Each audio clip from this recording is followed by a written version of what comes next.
Kumusta po ba mga minamahal kong Bulakenyo?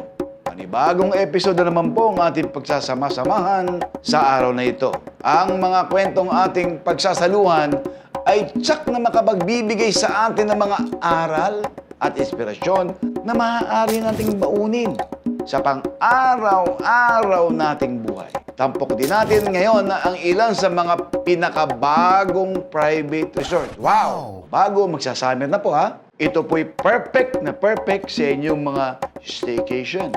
Kaya po tayo nang magsama-sama para sa kapanapanabik na istorya na tsak na pupukaw sa inyong mga damdamin. Kaya po, tara na! Let's go! Huwag nating palagpasin ang mga tampok na kwento at makabulong tagpo. Dito lamang po yan sa nag-iisang programang pantelebisyon ng ating lalawigan. Ito po yung Galing Bulacan.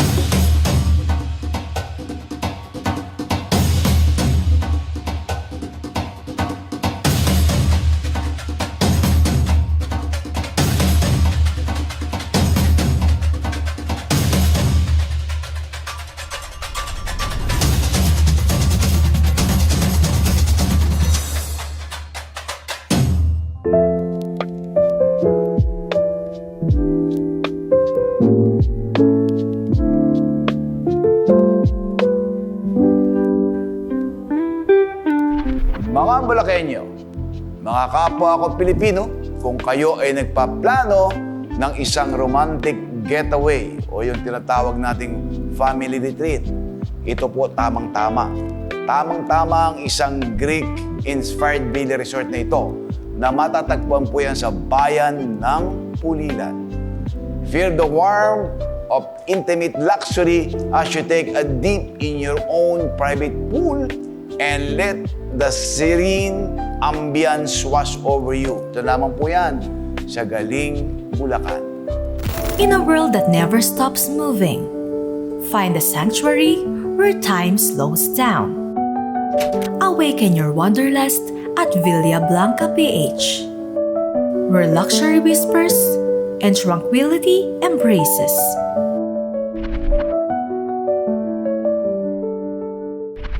Damhin ang yakap ng tubig, kasabayang pagdaloy ng kapayapaan sa iyong sariling private pool. Solo retreat or romantic getaway man, this can be your home away from home. My unique experience here is really one of a kind because napaka-unique po ng place. Meron po siyang Greek theme and pagdating ko po dito is na-amaze po talaga ako. Sobrang worth it i-flex sa social media. Feel refreshed sa kanilang thoughtfully designed modern minimalist Mediterranean rooms. Mag-relax sa kanilang queen-size plush bed habang minamasdan ang Grecian-inspired pool.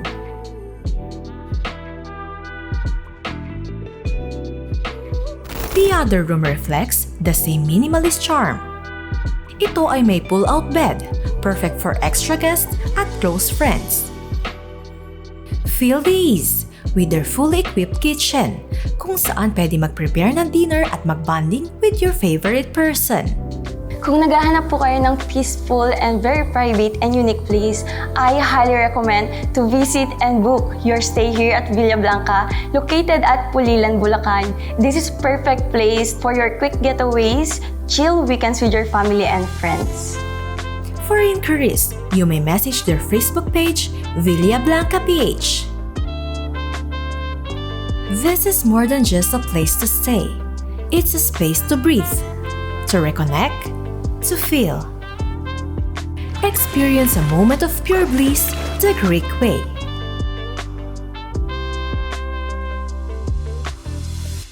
For as low as 18,000 pesos for 15 packs, ay achieve na ang sosyal at mala-hotel vibes na staycation nyo with your family or tropa for 2 days and 1 night. Located ito sa Margarita Estate, Tanawan, Bustos, Bulacan.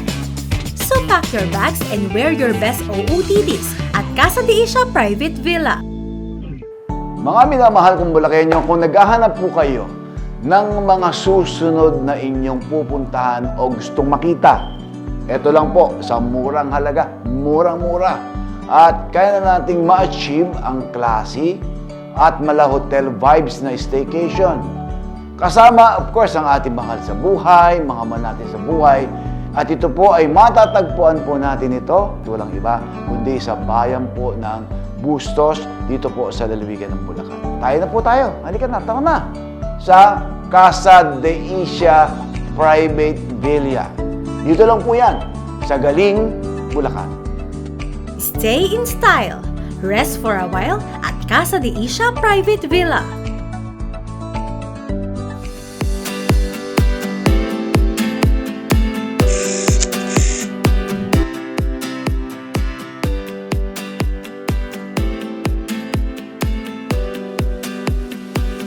Looking for your next getaway spot? Casa de Asia Private Villa is waiting for you. This full exclusive villa blends the warmth of home with the elegance of a luxury resort. Casa de Asia po is a Spanish name for House of Asia. So it's my home po, my identity, and my idea wrapped into one po. Since po na I know how Filipinos love taking photos po and capturing moments, I made sure po na every spot is Instagrammable po and picture-worthy. Mula sa kanilang high ceiling at modern interior design na talaga namang every spot is Instagrammable na patok sa mga Gen Z. Pagdating naman sa mga amenities, meron silang adult pool and kiddie pool with jacuzzi, spacious living area na pwede kang mag-relax habang nanonood sa kanilang 65 inches television with Netflix and Disney+. 2 bedrooms na kasya hanggang 25 packs. Pinagmamalaki din nila ang kanilang smart toilet na feeling VIP treatment dahil pagpasok mo pa lang ay kusa na itong bubukas na talaga namang kinagigiliwan ng kanilang mga guests. High-tech na, high-speed internet pa sa kanilang free Wi-Fi. Ang dami po nagsasabi na guests namin na nag-exit talaga yung expectation nila kasi from personal and from features po, different po talaga sila. Sabi nila mas maganda siya in person po. Pagdating naman sa kanilang kitchen, ay lahat ng kailangan mo ay mayroon sila. Katulad na lang ng refrigerator, microwave oven, water dispenser, electric kettle, at mga gamit sa kusina. Plus, pwedeng-pwede din kayong magluto dito. Hindi kayo maiinip dahil meron sila ditong billiards, karaoke, at mga board games. Kumpleto sila dito dahil meron din silang honesty store na pwede nyong bayaran ang inyong nakuha upon check-out. Our base rate po is good for 1 to 15 packs, starts at 18,000 pesos. And then for the weekends po, 22,000 pesos po siya. Our check-in time is at 2 p.m. and then check-out time is at 11 a.m. po. May in love ka talaga sa kanilang all-white villa. The cleanliness, modern furniture, and never aesthetic detail make you feel VIP.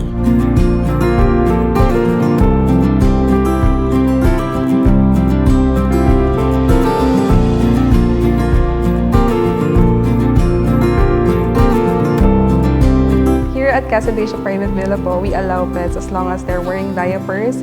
And if they need something from us, they can call our staffs po. Mayroon po kaming number na pinaprovide for our guests. Casa de Asia also cater intimate events such as weddings, gender reveal, birthdays, and anniversary. I'm inviting you all to visit Casa de Asia Private Villa located here at Margarita Estate, Tanawan, Bustos, Bulacan. So if you're looking for a place where you can enjoy luxury and exclusivity, then your search ends here, of course. And our page po is Casa de Asia Private Villa. Our Instagram is also Casa de Asia Private Villa. Then you can contact us through Viber or WhatsApp or even our messenger. You can contact us at 0961-842-1369. You can also book through Klook and Airbnb.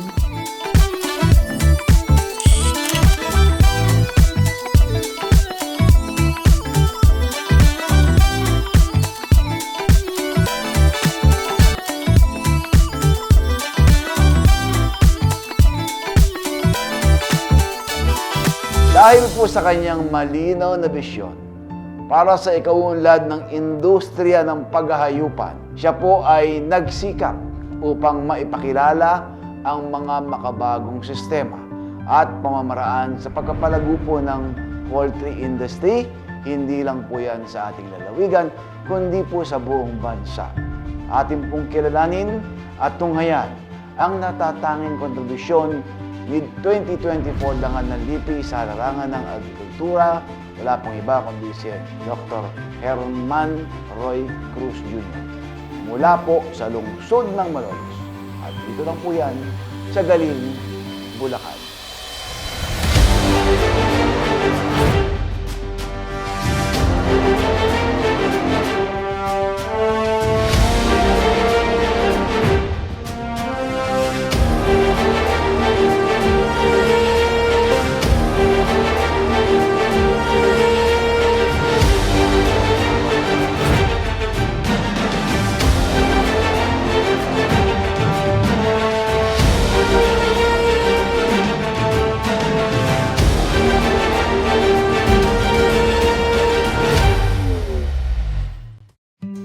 Ako po ay sinilang at lumaki sa bayan ng Kalumpit. Ang mother ko is a public school teacher and my father is a rural health worker. 6 kami magkakapatid, lahat nag-aaral, pamilya. Ako ay naging masinop at masigap. Yun yung pagkakilala sa akin ng aking magulang. Kaya ako ay nag-ambisyon na maging isang doktor. Dahil ang tatay ko ay nasa rural health work. Ambisyon ko ay maggamot ng mga tao. Subalit, bandang huli, ako ay naging isang veterinaryo. Si Dr. Herman Cruz ay lumaki sa isang pamilyang salat sa yaman, ngunit sagana sa pangarap at dedikasyon. Sa pagsisikap ng kanyang mga magulang, nakapagtapos siya ng pag-aaral sa kursong veterinary medicine sa Dr. Yanga Colleges taong 1983. So ako ay naging working student during the college. Doon ko nakita at naumpisahan ang pangangalaga ng mga hayop sa livestock and poultry. Kasabay ng aking pagiging veterinaryo, ang pagpoproteksyon hindi lamang sa hayop kundi sa human health at kaunlaran ng ating agrikultura. Siya ay namuhay na may diwa ng pagdilingkod, isang pagpapahalaga ang kanyang isinabuhay sa larangan ng agrikultura, partikular sa poultry industry. I worked sa Vitarich for 20 years bilang supervisory at managerial. Tinayo namin yung Heritage Veterinary Corporation na ngayon ay 25 years ng company na number 2 na layer breeder company sa Pilipinas. Ito yung nag-umpisa ng mga breeder importation ng mga brown layers na dinidistribute sa mga probinsya, hindi lamang dito sa Luzon kundi sa Visayas at Mindanao.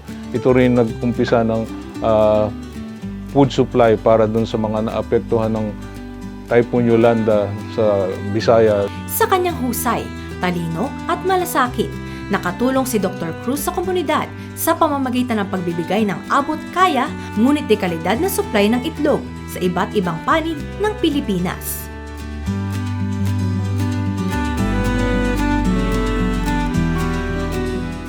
Ang pagpaparami ng itlog, ng manok at itlog na mula sa aming mga breeder farms, ang isang pinaka nakita namin na magandang paraan upang magkaroon tayo ng murang panggagalingan ng masustansyang pagkain para sa mga mamamayan. At ito yung aming pinalawak dito sa Bulacan, yung breeding and distribution nitong mga dekalidad na sisiw na nangingitlog ng mga table eggs. Ngunit tulad ng anumang tagumpay, hindi naging madali ang kanyang landas. Isa sa pinakamalaking hamon na kanyang hinarap ay ang avian influenza or bird flu. At ito ang dahilan kaya kami nagpursige bilang ako ay dating Pangulo ng Philippine College of Poultry Practitioners upang upang itulak ang pagbabakuna ng AI vaccine sa Pilipinas. At ako nga ay miyembro ng National Avian Influenza Task Force upang maggawa ng mga programa upang pigilin at bigyan ng paraan ang solusyon yung pagkalat ng sakit na avian influenza. Sa halip na umatras, mas pinaigting nila ang kanilang mga programa upang tugunan at pigilan ang paglaganap ng sakit na ito. Layunin ng kanilang mga inisyatibo ang pangalagaan ng kalusugan ng mga hayop at higit sa lahat, ang kapakanan ng buong komunidad.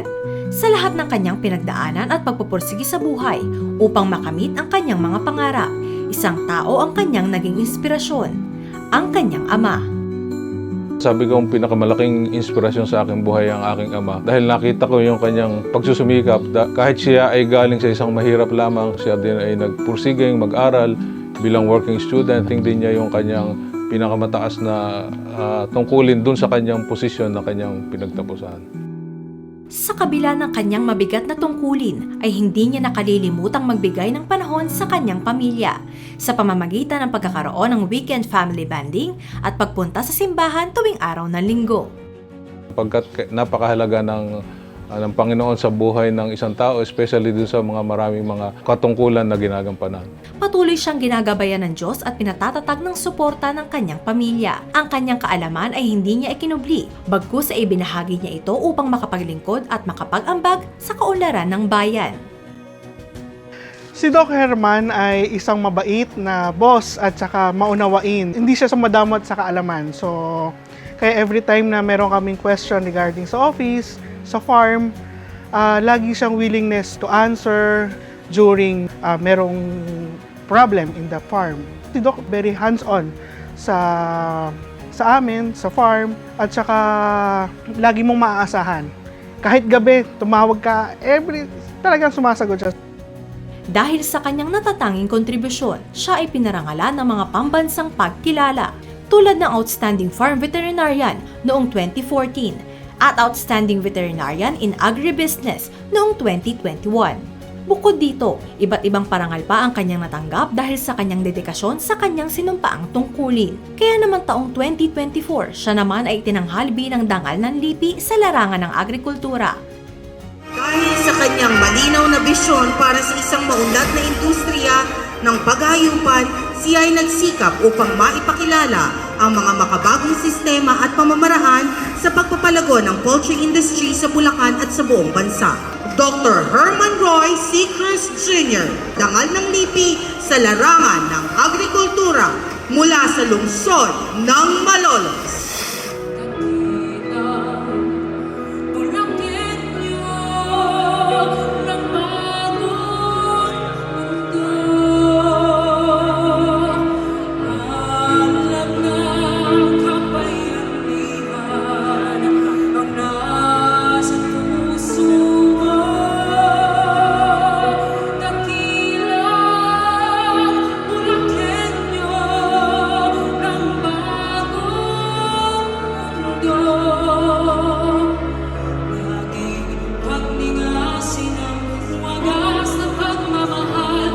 Ako po ay nagpapasalamat sa ating provincial government ng Bulacan.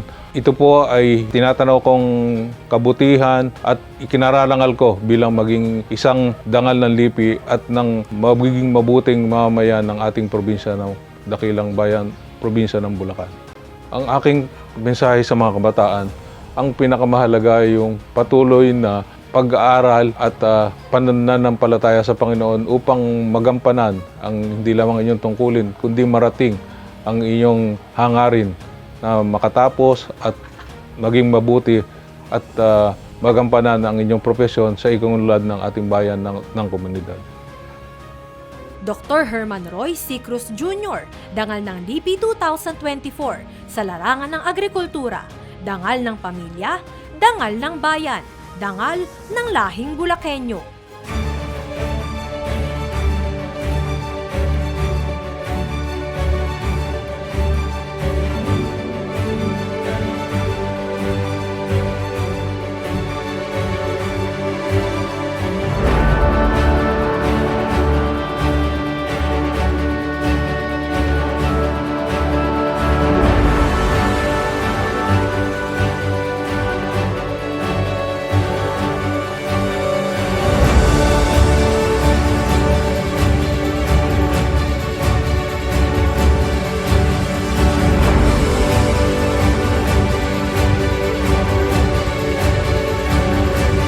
Dahil sa kanyang natatanging dedikasyon sa edukasyon, sa pagsusulat, kinilala po natin si Profesor Felicidad Galang bilang 2024 dangal ng lipi sa larangan po ng edukasyon mula po sa bayan ng Kalumpit.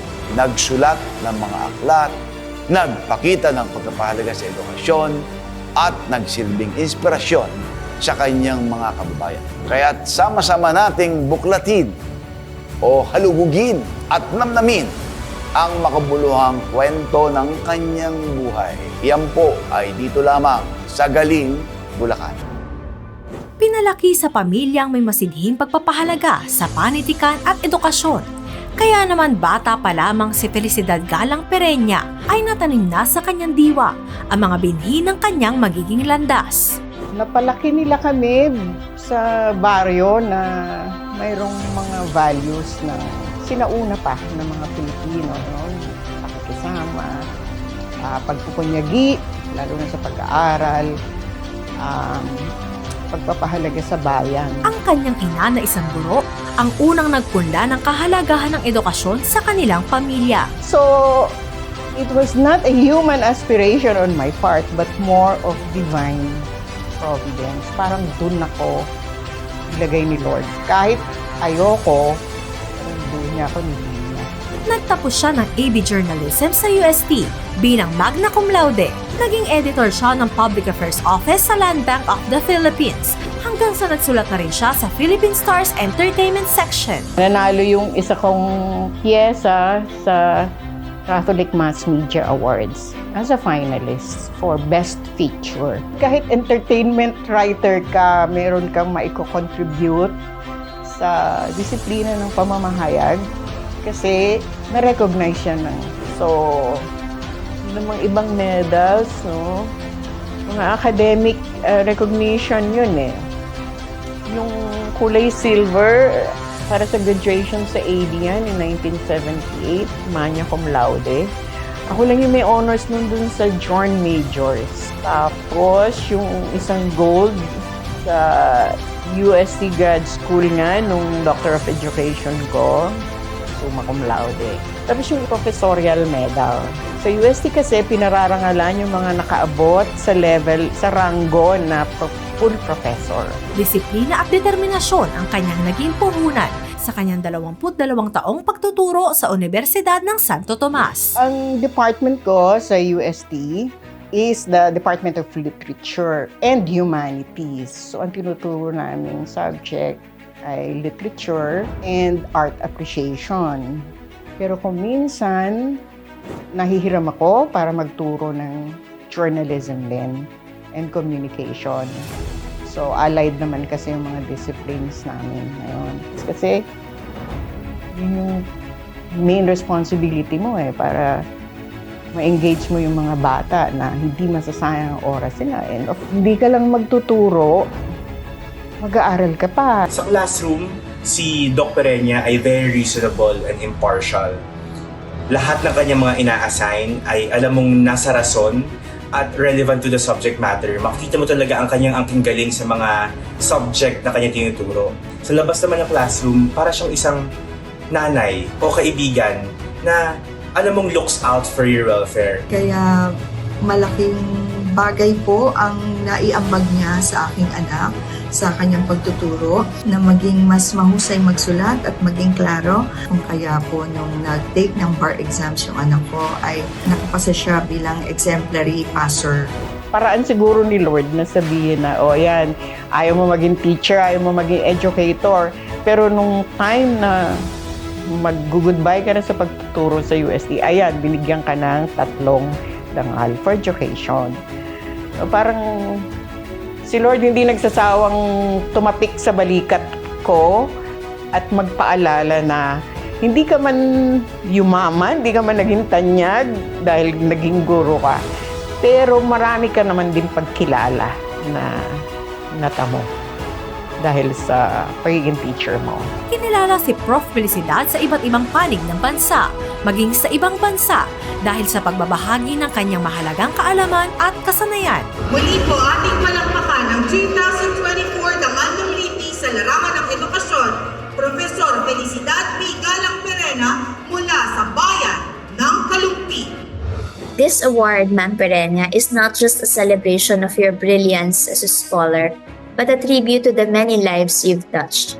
Through your teaching, your beautiful writing, and your unwavering passion for literature, you have inspired generations to read more deeply, to think more critically, and to write with courage and clarity. Fame or fortune can put value on this award kasi nga, for me, it's a prestigious award for Bulakeños. Pasasalamat ko sa provincial government ng Bulacan, lalo na kay Governor Daniel Fernando. 2 beses na po niyang binigyan ako ng travel grant para sa presentation ko ng papers. Noong 2019, Napili po ang papel ko sa University of Lisbon. Ako lang po yung representative sa Asia. Kasi puro Europeans yung kasama ko. Tapos ngayong taon naman na to, binigyan din niya ako ng suporta para makapunta ako sa University College of Dublin na nag-imbita sa akin bilang isang visiting fellow. Kasi napakalaking bagay po ang inyong pagtitiwala sa amin.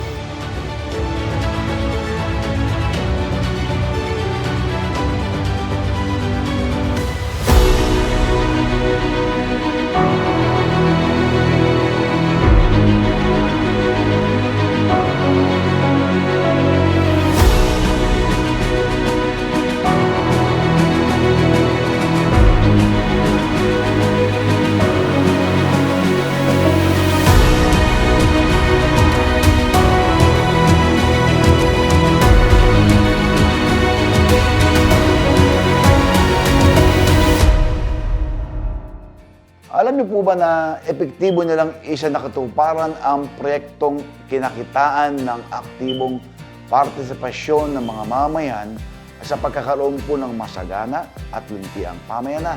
Hinikap din po ng barangay na maimulat ang mga mamamayan sa luntiang kapaligiran kung kaya't ibinaba nila sa ating mga kabahayan ang konsepto ng pagtatanim ng gulay sa bakuran. Dahil dito po, nagwagi ang Barangay Guyong, Santa Maria bilang natatanging gawaing pambarangay sa proyektong Gulayan sa Barangay. Ating tuklasin po ang kanilang masaganang pagkakaisa. Dito lamang po yan, sa Galing, Bulacan.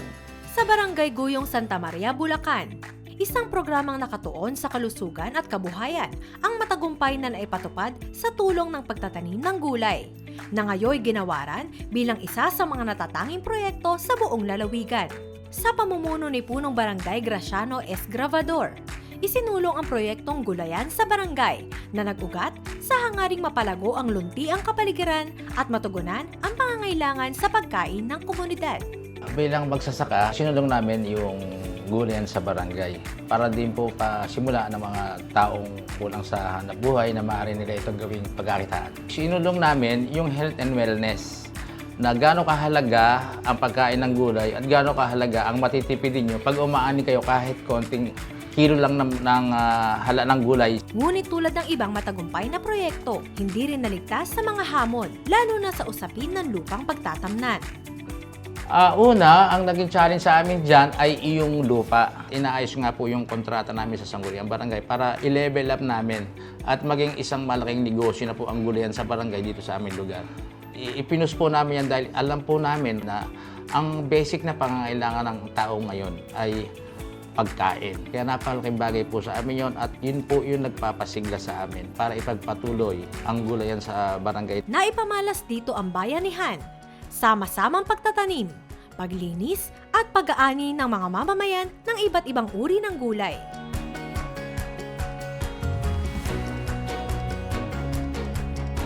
Bukod pa rito, itinayo rin ang isang crop museum at plant nursery upang mas mapalalim ang kaalaman ng mga residente sa pagtatanim at organic farming. Isinapormal din ng barangay ang lahat ng hakbang, mula sa barangay resolution, MOA sa lupa,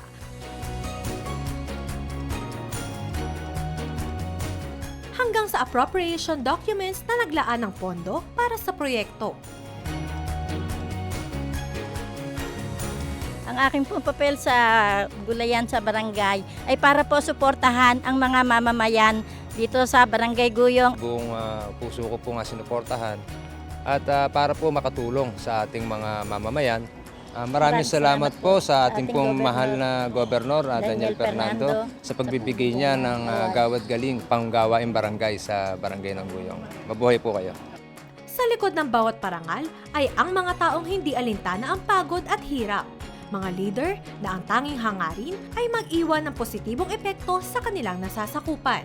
Papasalamat po ako sa ating provincial government, sa ating mahal na Gobernador Daniel Fernando. Napakalaking tulong po sa mamamayan. Hindi po ito isang karangalan lang dahil ito po ang simula na maglingkod para po sa ikabubuti ng ating bayan at buong lalawigan ng Bulacan. Ang gulayan ng Barangay Guyong ay naging pamana, bunga ng pagkakaisang nagsimula sa iisang layunin, ang magsilbi sa bayan. Ang pamahalang barangay ng Guyong ay nagpapasalamat sa ating muling Gobernador Daniel Fernando sa kanyang pagkilala sa pamahalang barangay ng Guyong sa natatanging Gawad Galing Barangay.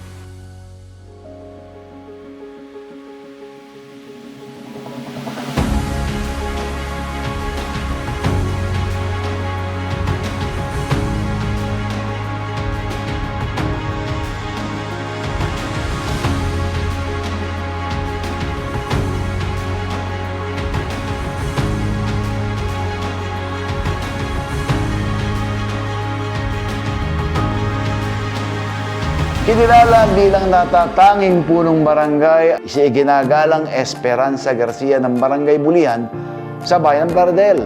Dahil sa pangunguna niya sa pagbalangkas at pagbasa ng mga batas katutulong sa kaayusan sa barangay.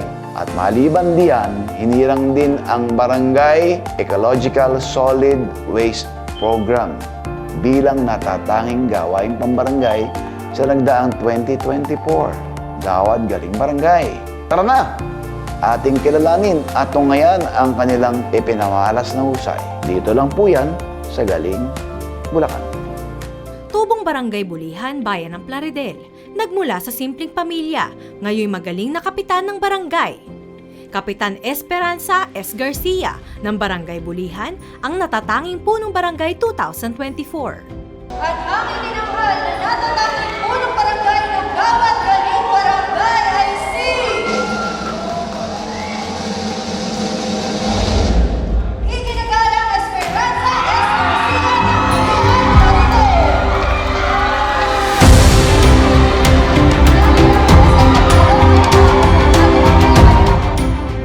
Pangarap po siyempre noon ay makatapos sa pag-aaral. Nag-aral ako sa Far Eastern University, Manila, Bachelor of Science in Commerce at naging CPE noong 1983. Mula sa pagiging plain housewife ay naging isang punong barangay. Nagsimula taong 2023 sa panunungkulan hanggang sa kasalukuyan.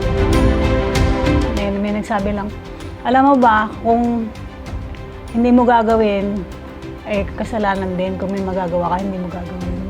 Binigyang pansin niya ang infrastruktura na isa sa naging dahilan ng pag-unlad ng Barangay Bulihan.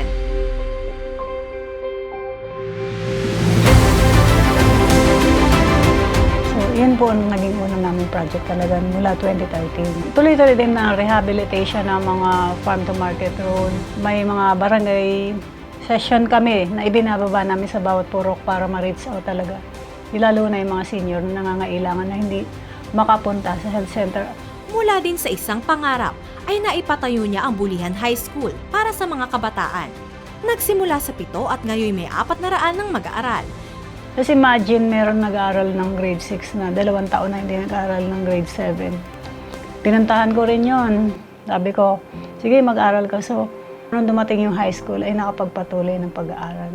Narito po tayo ngayon sa aming Bulihan Child Development Center o Bulihan Daycare Center na iamin pong ipinagmamalaki na level 3 na po kami at ito po ay pinagmamalaki namin na pinakamagandang daycare center na inyo pong mapupuntahan.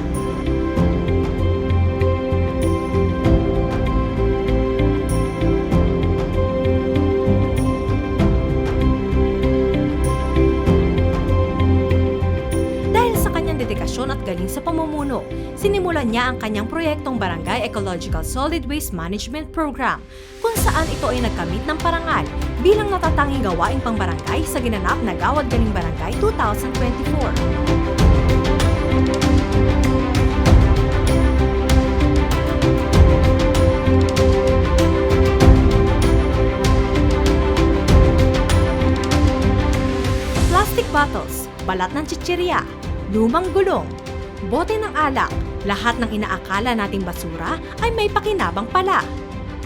Actually, hindi namin inspiration, kundi mission na mabawasan talaga ang basura. Ito ay ang proyektong nakatuon sa maayos na pamamahala ng mga basura sa kanilang barangay. ang kanilang ibayong campaign drives sa kanilang kabarangay ay nagbunga ng mataas na porsyento ng pamilyang sumusunod sa proper race segregation.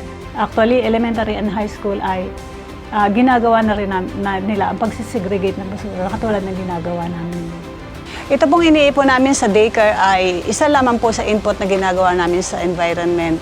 Hindi lang po reuse, kailangan natin din pong mag-recycle. Bukod sa pagre-recycle ay nakipag-ugnayan din sila sa Green Ants Builders Incorporated upang magbigay ng mga plastic bottles kapalit ng mga bricks na siyang ginagamit sa pagpapatayo ng kanilang daycare center. Kami nagsimula sa pag-iipon ng mga bote bago kami nakipagpalitan o nakipag-MOA sa Green Ants. Kaya gumawa kami ng mga programa kung paano makapag-re-raise ng maraming plastic bottles.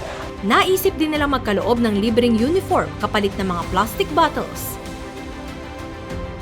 Nag-come up din kami ng iba pang programa. Kakahingi kami ng mga school supplies, school bags, kapalit din ng plastic bottles. Dahil sa pagtutulungan at pagkakaisa ng kanilang mga kabarangay, ay naipatupad ng maayos at matagumpay ang kanilang proyektong nasimulan. Ito pong makagulong na ito kasi ay hindi po tinatanggap sa MRF. Wala po tayong mapaglagyan ko kaya ginawan po natin ang paraan kung paano natin mapapakinabangan yung mga gulong na hindi po natin malaman kung saan po natin ilalagay. Narito po tayo ngayon sa gulayan ng barangay ng Bulihan kung saan po nire-recycle din po yung mga gulong, mga bote ng alak na hindi nabibili ay ginagamit natin sa plat.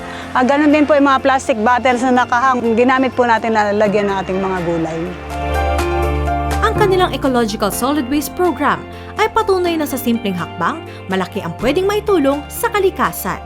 Isa itong modelo para sa iba pang barangay, isang inspirasyon para sa isang mas malinis, mas luntiang kinabukasan. Para po sa Provincial Capital ng Bulacan, kay Governor Daniel, kay Vice Governor Alex Castro, sa lahat po ng staff ng GGB at sa lahat po ng kasama ko ngayon, maraming salamat po sa pag-appreciate ng kung ano po yung mga ginagawa namin sa barangay. Asahan niyo po patuloy namin itong gagawin. Si Ginang Esperanza S. Garcia, isang mabuting ehemplo na dapat tularan. Ang kanyang paglilingkod ay hindi lamang para sa kanyang mga kabarangay, kundi unang-una ay para sa Diyos at pangalawa para sa inang kalikasan.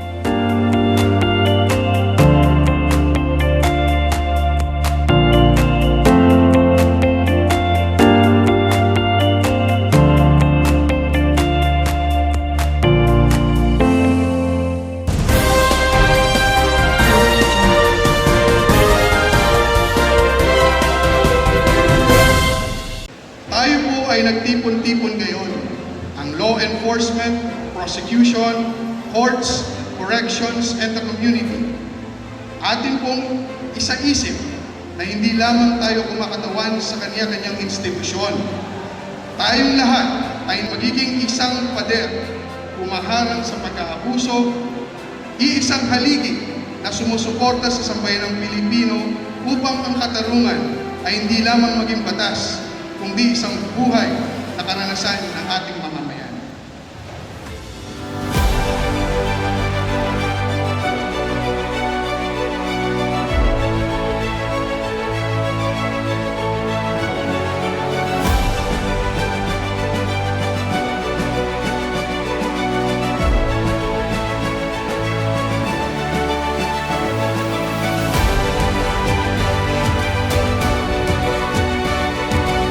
Salamat ako sa 5 pillars of criminal justice system. Nabigyan po ako ng isang parangal na hindi ko na makakalimutan sa buong buhay ko po. At nagpapasalamat din po ako sa provincial government, headed by Provincial Governor Daniel R. Fernando, sa pagbibigay po sa akin ng award na ito. Kay Lord, sa binigay niya po sa akin na sipag at tiyaga sa paglilingkod po sa ating bayan.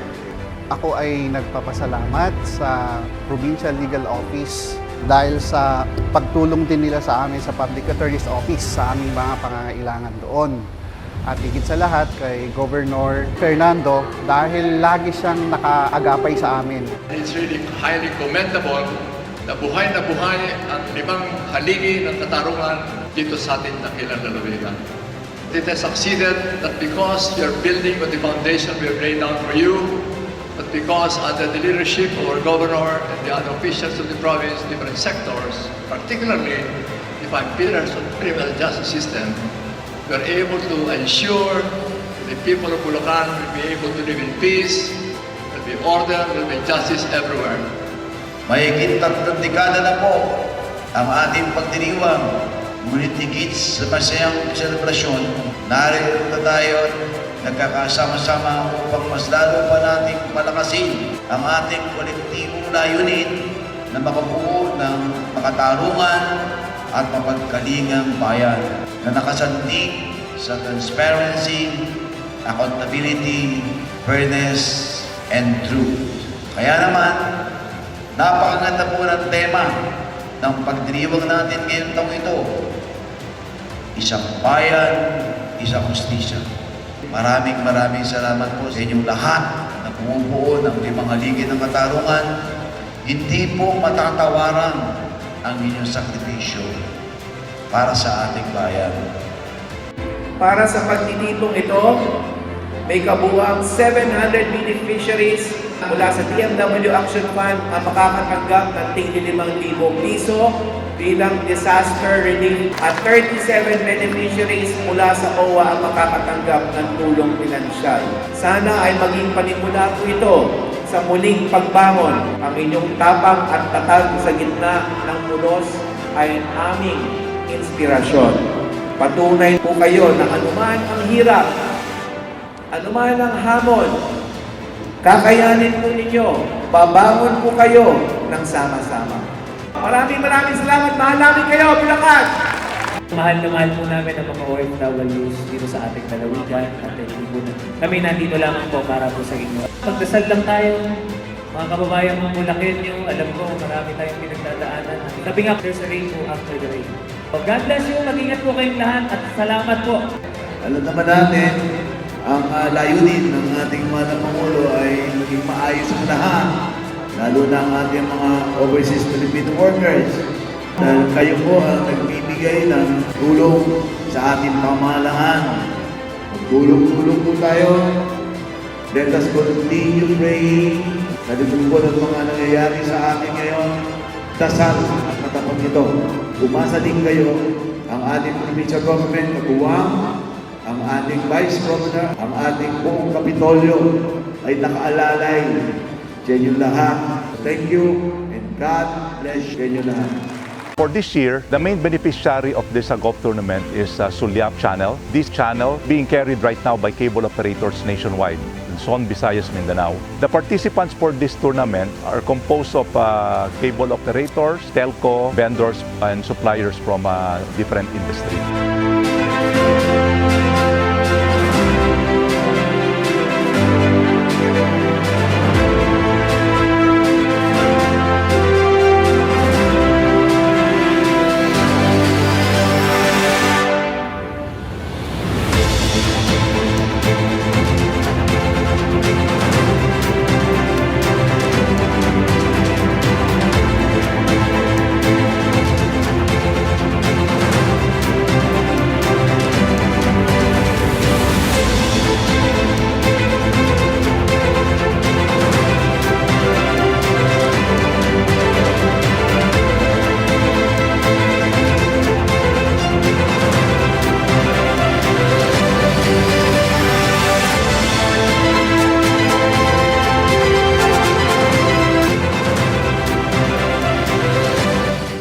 I'm inviting everybody who's a golf aficionado to participate this year, and for next year, we'll be expecting more participants and sponsors. The entirety of our goal is really more on personality development.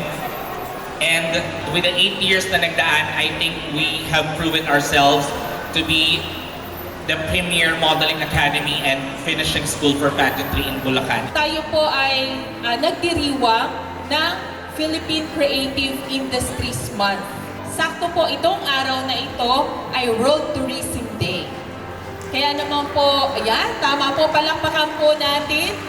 Napakahalaga po ng gawain na ito para po sa pagtataguyod ng creative industry at ng tourism. Ating matutunghayan ang mga mahalagang oportunidad para sa malikhaing Pinoy at ang mga suportan ng iba't ibang ahensya para sa higit pang paglago ng ating industriya. Tunay na ipinapakita ng ating mga alagad ng sining at mga fashion designers ang galing, talento at mayamang kultura ng lalawigan ng Bulacan. Ang ganitong mga inisyatibo ay hindi lamang naglalantad ng ating malikhaing pamana, kundi nagsisilbi ring inspirasyon sa mga kabataan at sa buong komunidad. Mula sa malikhaing disenyo ng ating mga mananahi, hanggang sa likhang sining ng ating mga pintor, mga manlilikhang pangkalinangan at artesano ng lalawigan, tunay na makikita sa Bulacan ang pusong pumipintig at kaluluwa ng ating pagka-Bulakenyo.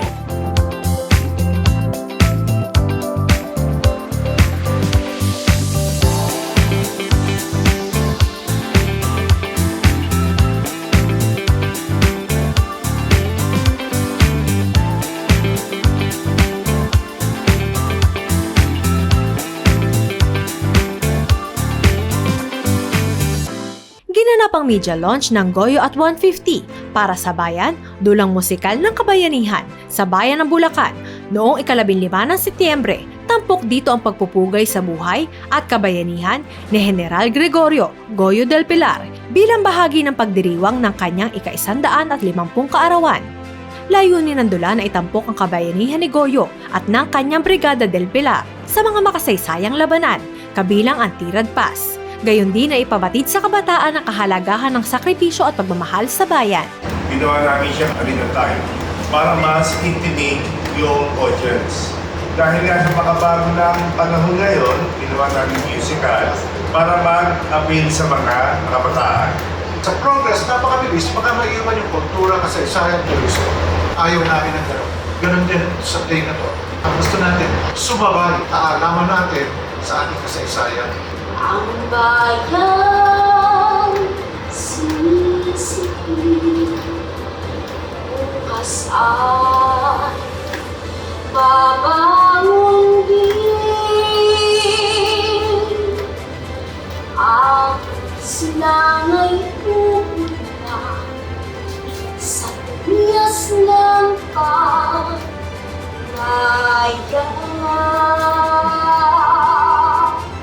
Ang gala premiere ay nakatakdang itampok sa The Pavilion Hayas ng Bulacan Convention Center, City of Malolos, sa November 8 at susundan ng mga pagtatanghal sa Assumpta Academy sa bayan ng Bulacan sa November 24 at 25.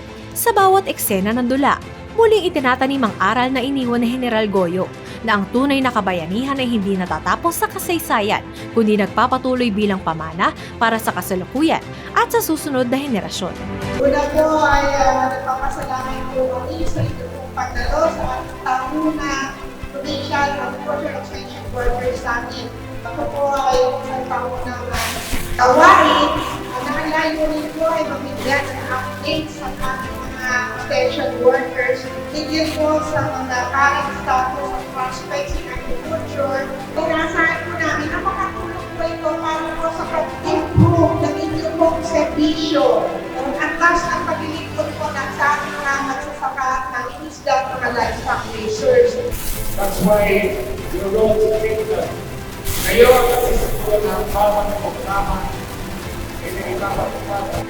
That's why we salute you. Because you are the best that you are trying to do. You will work forward.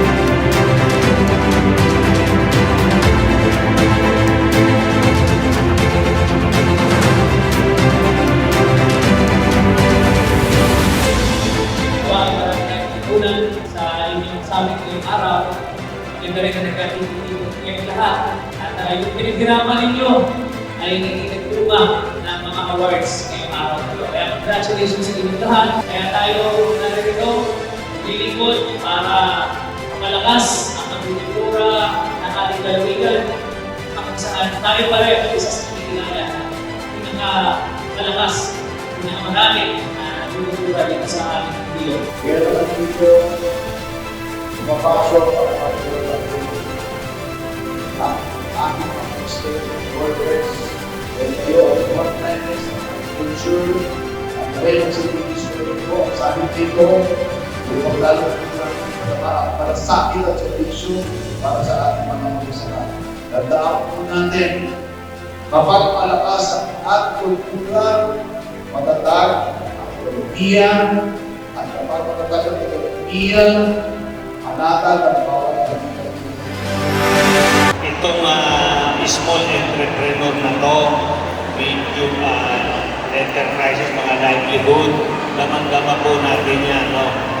Yan yung pagsisimula para kayo ay maging isang leader, maging isang businessman na malaki. We also have po yung Bayanihan Bulakenyo Finance Program for Cooperatives and MSPs. So ito po ay programa para magkaroon po ng pahiram puhunan. Ibig sabihin po, loan po ito na babayaran po natin sa loob ng isang taon na may 6 na buwan na grace period. Tayo po ang backbone ng economy. Kapag po nawala yung mga micro, small, medium enterprise, tayo po, kawawa na po ang Pilipinas. Kailangan ng karunungan ay dilininan. Kailangan ng karunungan ay pinalalago upang ikaw ay maging daluyan naman ng karunungan o channel of blessing sa ibang tao. Ang simpleng account na ito ay hindi lamang para sa kaginawaan, kundi isang mahalagang hakbang para turuan ang mga kabataan kung paano mag-ipon ng maaga at hindi sa lahat kung paano gamitin ang inyong pondo ng responsable. Nangyari namin ito bilang gabay tungo sa mas matalinong pagpapasya, lalo na sa pagdating ng pamamahala ng mga tulong pinansyal na pinagkakaloob sa inyo ng aming mahal na lalawigan. Malaking tulong po niya para sa mga estudyante gaya ko. Nakakabawas po sa gastusin and problema sa bahay at sa pera. Maraming salamat sa bumubuo ng provincial government. Maraming salamat po sa mga tulong at ipagpatuloy niyo pa po ang pagtulong sa amin, mga estudyante. Nakakatulong po siya sa mga simpleng pagbabayad ng projects at baon. At sa lahat po ng bumubuo ng provincial government ng Bulacan, maraming salamat po sa pagbibigay ng oportunidad sa lahat ng mga estudyante na makakuha ng assistance para sa kanilang pag-aaral. Gusto namin marating kayo sa isang mataas na angkas ng buhay para sa inyong pamilya. Diwa po yan, maraming salamat and God bless you. At yan din po ang gusto ko ipabawat sa inyong lahat na dito. The formula works, not just in sports, but in life. Tandaan niyo po, preparation and character are what set you apart. Don't give up at the first sign of doubt, fear, and failure. Stick to the formula, trust your journey, allow yourself to fall, but stand up strong. Turn through growth and keep winning, not just in the court, but in every part of your life. Maraming po salamat at good luck po sa inyo.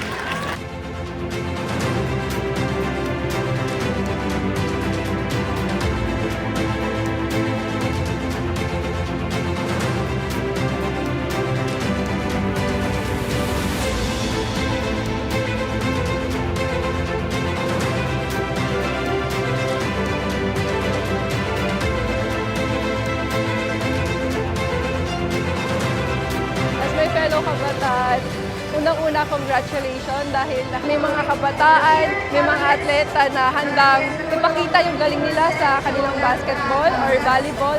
And of course, sa cheer dance, maraming pong salamat sa naging bahagi ng BUCA 2025. Una-una na po ang ating provincial government. Sa mga university, maraming salamat po. Actually, hindi po namin inaasahan na mangyari to. Sa mga gustong sumubok sa mga ganitong klaseng sa cheer dance po ay ipagpatuloy lang at magtiwala sa sarili. Maraming salamat po sa PGB na walang sawang sumuporta sa aming mga players. Dito makikita sa bukaan ang mga players na may mga potensyal katulad ninyo. Siyempre, gusto namin ma-represent ang Bulacan na mga kabataang magagaling katulad ninyo. Sa ating mga players na narito, basta do your best. Huwag kayong mawawala ng mag-asa. Natural yan, sports yan. So enjoy nyo lang itong bumaan. At magkita-kita pa tayo sa mga susunod na season. At sa iba pang mga dito sa ating lalawigan. So let us continue praying. Habang tayo nagsasaya, huwag natin kalilimutan ang pagtawag sa Diyos. Kailigtas kayo sa inyong sakuna, lalo na sa inyong pagdararo. Narito tayo para maglaro, para magsaya, and of course, nais natin hantulan ang ating mga paralan ng magandang aral. Maraming salamat sa inyo. Pag-ingat po kayo, kabataan po na kayo. Magbutihin ang pag-aaral. Nandito po kami dahil we are impressed na kayo po ang nanalo sa National Award ng Gawad Saka. So, congratulations po, kayo po ang nanalo as National Award. Nandito po kami para alamin kung ano ang sekreto ninyo, yung best practices ninyo para at least, since hindi na rin kayo included para sa national dahil nanalo na kayo, baka sakali po kami naman po. Talagang maganda po ang Bulacan with regards to the BB at saka itong office ng Provincial Agriculture kasi may mga training center. Sa physical framework plan po kasi kailangan makita din doon ano magiging focus natin in the next 5 to 10 years para po sa agriculture. So, dapat naka-align din po yung annual investment plan po natin, yung hinahanap po nila yung yung Provincial Commodity Investment Plan, yung take-off po natin sa PRDB. Meron din po kami Local Disaster Risk Reduction Management Plan na expand po kami, nagkaroon kasi ng climate risk mapping with real rise. Si Governor po ay napakalaki ng pagmamahal sa sektor nito. Para sa kanya, ay sandigan pa rin ang pag-unlad ng bansa ay nasa agrikultura. And I hope na makukuha po ninyo techniques, strategies, and principles na pinagsikhayang i-apply ng ating pamahalang panlalawigan ay makatulong upang po mamit ninyo yung certain gaps na nakikita pa ninyo na pumipigil sa full flowering or flourishing of agriculture in your province. Together, we can truly make Bulacan a champion of good governance and ease of doing business. Lalo na sa panahon ngayon na ang tao parang nawawalan na ng tiwala sa gobyerno. At iyon ang hamon para sa ating lahat. Nandito sa bulwagang ito, ang mga taong totoong makakatulong sa mga kababayan natin lalo na sa pagninegosyo. Ang programa ODB Champion po ay inisyatiba ng pamahalang panlalawigan ng Bulacan sa pangunguna ng ating Governor at sa pamamagitan po ng Presedo at sa gabay po ng ating Provincial Administrator na layunin po na palakasin ang pagpapatupad ng ease of doing business sa Bulacan. In terms of electronic business one-stop shop compliance, we proudly recognize that 3 out of 7 LGUs commended by ARTA in Central Luzon were from Bulacan, Buligan, Obando, and Baliwag City. We will extend our support to this innovation na itong EODB Champion ay magsilbing nagabay natin sa pagtupad ng EODB law. Here in Bulacan, we already deployed the system, the ease of doing business, the EBPLS, to the 10 municipalities in this province. I hope all the province will replicate sundan po natin ang Bulacan.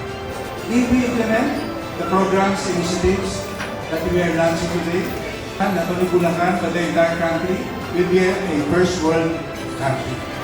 Sa ilalim po ng EODB program ay patuloy po natin paigtingin ng mga reforma para po maging eficiente, para maging maganda ang service delivery, maging maayos, maging maganda po ang takbo ng ating pagninegosyo. Pinangunahan ni Gov. Daniel R. Fernando kasama sina Vice Gov. Alexis C. Castro at mga opisyal ng lalawigan ang formal na pagbubukas ng Magnetic Resonance Imaging o MRI section sa Bulacan Medical Center. Isa lamang ito sa mga bunga ng patuloy na pag-unlad at progresibong paglago ng ating lokal na ekonomiya. Sa pamamagitan din ito ay may mas malaking kakayahan na matugunan ang pangangailangan ng bawat Bulakenyo, lalo na pagdating sa usaping pangkalusugan. Ito ay ginagamit mostly sa mga brain, spine, knee, muscle. Pwede rin siya sa tiyan para mas makita, mas define, mas malinaw yung mga hinahanap nating sakit sa ating mga pasyente. Ang bawat procedure, nag-a-average siya ng mga 25-30 minutes or kung mas complicated, less than 1 hour. In an 8-hour shift, makaka-accommodate tayo ng 8 to 10 patients a day. Plano namin gawin ito ng Monday to Sunday, walang pahinga, so dire-diretso tayo. Alagaan po natin ito sapagkat pinigsumikapan po natin ito. Tayo po ay nasa una-unahang LGU sa bansa na nagbukas ng sariling MRI unit sa ating public hospital. Ito po ay open sa public at lahat po dito ay makikinabang. Congratulations to all of you. Congratulations BMC. Maraming salamat po. Ang palayamanan ng Farmers Field School ay isang napakagandang programa na naglalayon bigyan ng kapangyarihan ang mga magsasaka na nagkaroon ng mas malawak na kaalaman at kasanayan sa pagtatanim ng palay at iba pang mga pananim. Dahil dito, nakita po namin ang kahalagahan ng makabagong pamamaraan sa teknolohiya na maibaba ang gastos, lumaki ang ani, at dumami ang kita. Kami ay nagpapasalamat dahil kami po ay isa po sa napili na magdaos po ng dagdag kaalaman sa pagtatanim ng aming mga gulay.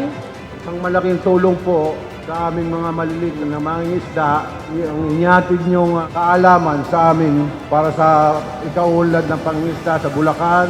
Ang inyo pong desisyon na ilaan ang inyong oras at lakas sa mga gawain katulad nito ay nagpapakita ng inyong pagnanais na umangkop, mag-imbento at pagbutihin ng inyong kabuhayan. Dahil pinalalakas po namin kayo bilang sandigan po na ekonomiya ng ating lalawigan. At sana po tiyakin po natin na magtutuloy-tuloy ang ating mga gawain tulad nito. Ang inyo pong dedikasyon, ang inyong tiyaga at pagmamahal sa inyo pong hanap buhay ay tunay na inspirasyon. Hindi lamang sa inyong pamilya, kundi sa buong lalawigan ng Bulacan. Ang programang ito ay patunay na ang kahalagahan ng patuloy na pagkakatuto at pagsasanay sa larangan ng agrikultura at pangingisda. Ang inyong tagumpay ay tagumpay ng buong Bulacan. Kasi unang-una po ay hindi lang po kalusugan ang aking binabantayan ngayon, kundi pati na ang mga agrikultura natin. Sapagkat nakita naman natin, mahalaga ang pagkain. Mga minamahal ko mga magsasaka at mangingisda, marami po tayo mga kinakaharap na mga pagsubok. Kaya ito, pinalalakas po natin lahat. Ang susi sa tagumpay ng summit na ito ay ang ating pagkakaisa at pagtutulungan at pagiging bukas sa lahat ng oportunidad. Pagtulungan po natin itaguyod ang isang ligtas na Bulacan para sa kasalukuyan at susunod na henerasyon.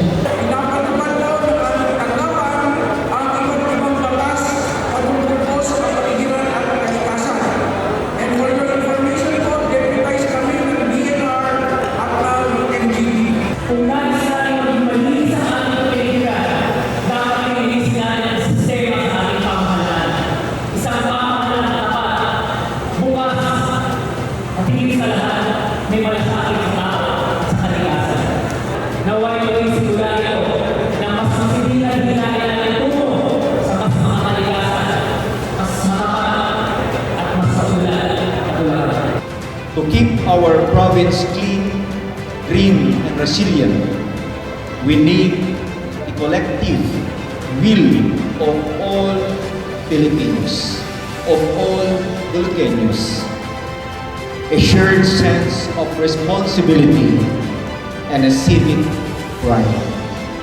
Through discipline, transparency, and shared responsibility, the vision of a safer, cleaner, and sustainable Bulacan can be materialized for the present and future generations. Ngayon, dito sa ating sariling lalawigan, tayo mismo ang kikilos, tayo mismo ang magbabago, at tayo mismo ang kasakatuparan ng adhikain, Bulacan kontra sa katiwalian kilos laban sa baha at basura. At sa pagkakaisa ng buong Bulacan, itatayo natin ang lalawigan matatag, malinis, ligtas. Habang may dugong Bulacanyo dumadaloy sa ating mga ugat, hindi tayo purong, tayo ay kikilos, tayo ay magiging tinig, kamay at puso ng pagbabago. Akin, hindi ko inisip na nung masimulan natin to ay magiging taon-taon na talaga hinihintay ng lahat, ipinagdiriwang ng lahat, at excited tayong lahat. Tama po ba yun? So pinapalakas po natin ang ating ugnayan sa pamamagitan ng mga ganitong klaseng pagdiriwang. Ang pagtitipon na ito ay higit pa sa paligsahan ng lakas, talino at talento. Ito ay isang makabuluhang selebrasyon ng diwa ng bayanihan, pagkakaisa at malasakit na siyang puso ng ating kooperatiba. Nandito tayo para sa isang malaki, matagumpay at itinararangal na paligsahan. Kaya mula po sa amin sa Cooperative Development Authority, salamat po sa inyong patuloy na pagsuporta sa advokasya at gawain natin sa kooperatiba. Hindi po kami magtatagumpay kung wala kayo. Lahat ng mga paraan na pangkukuha natin sa bawat lalawigan, kayo po ang nagtatrabaho, hindi ang gobernador. Dahil kayo, nasa inyo po ang pagtatrabaho. Sa inyo po nakasalalay sa mga kamay nyo ang tagumpay ng kooperatiba. Lahat po tayo dito ay mag-enjoy, kumalang ng kaibigan, hindi kaaway. Ano po? Pasapaan naman ko kayo ng lalawigan ko. Welcome to our province. God bless you with you.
Hindi naman nakakapagsalita yan eh.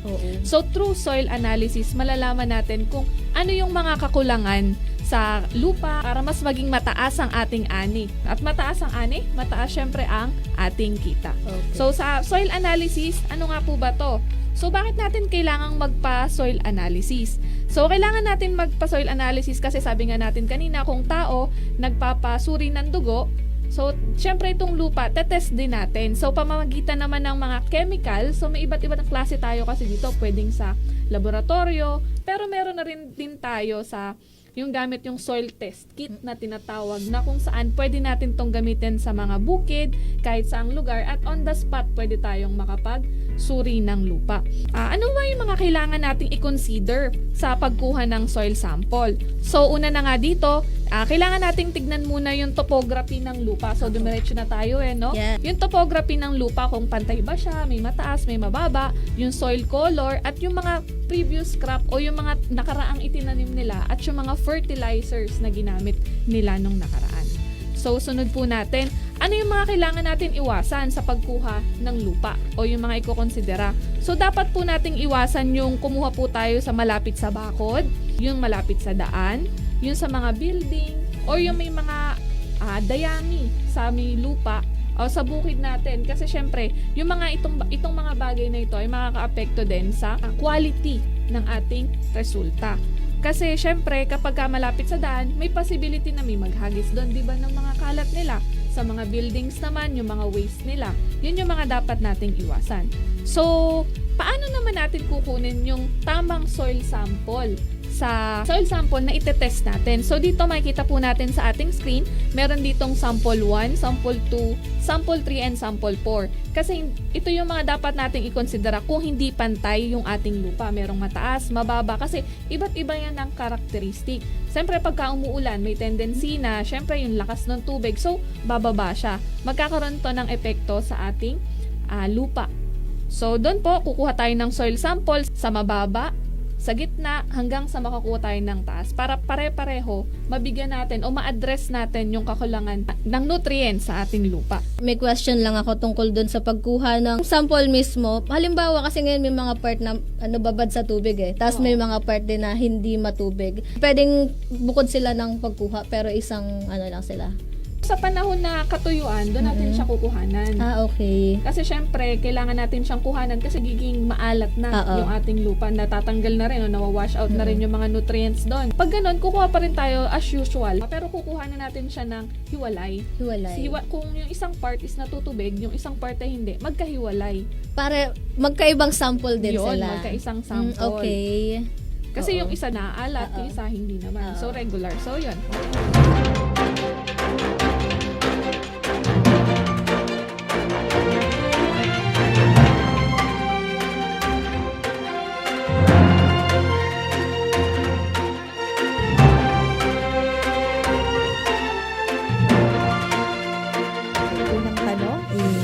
Bigay na natin sa kanila. Ano ba yung first 1,000 days? Kasi parang andalas natin marinig niyan.